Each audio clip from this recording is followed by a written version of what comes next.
12 ফেব্রুয়ারি নির্বাচনকে ঘিরে ইসি কোনো রাজনৈতিক চাপে নেই বলেছেন কমিশনার আনোয়ারুল ইসলাম। এদিকে সোমবার নির্বাচনের দ্বিতীয় রোডম্যাপের খসড়া গেজেটও প্রকাশ করেছে ইসি।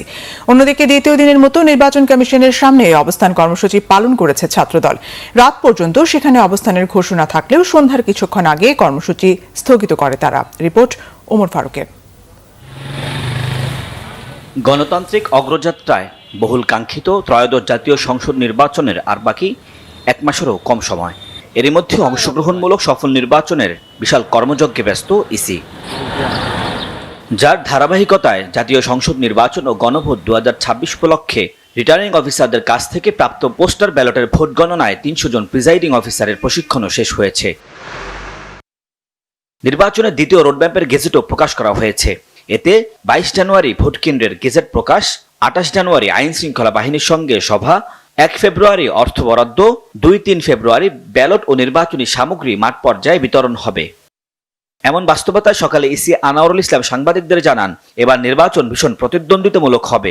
নির্বাচনে অংশ যারা নিবে তারা নির্বাচন কমিশনের দৃষ্টিতে সবাই সমান, এবং একটা ভালো দিক লক্ষণীয় যে সবাই আসতেছে নির্বাচন কমিশনে, তাদের অভিযোগ, অনুযোগ, পরামর্শ এগুলো দিচ্ছে। এতে করে কিন্তু নির্বাচন কমিশন এনরিচ হচ্ছে। এদিকে পোস্টাল ব্যালট পেপারে অনিয়ম ও বিভিন্ন বিশ্ববিদ্যালয় ছাত্র সংসদ নির্বাচন স্থগিত এবং একটি রাজনৈতিক গোষ্ঠীর প্রভাব বিস্তার সহ 3 দফা দাবিতে দ্বিতীয় দিনের মতো সন্ধ্যা পর্যন্ত ইসি ঘেরাও কর্মসূচি পালন করেছে ছাত্রদল। সন্ধ্যা নাগাদ এই কর্মসূচি স্থগিত করে তারা, তবে হুঁশিয়ারি দেয় নির্বাচন বানচালের যে কোনো অপচেষ্টার বিরুদ্ধে। আপনারা দেখবেন এই গুটি কয়েক A team, B team, C team মিলে যুগ ফলে যতজন হয় তারাই আজকে মাঠে নেমেছে। তারা আজকে মব ক্রিয়েট করতে চায়। আমরা তাদেরকে বলতে চাই, হাজার হাজার শিক্ষার্থীদের মাঝে যখন দেখবেন শতাধিক মাত্র শিক্ষার্থী এই ধরনের পরিস্থিতি ক্রিয়েট করে, আমরা আর ভয় পাই না, ছাত্রদল আর ভয় পায় না। আমরা অনেক সাথ দিয়েছি।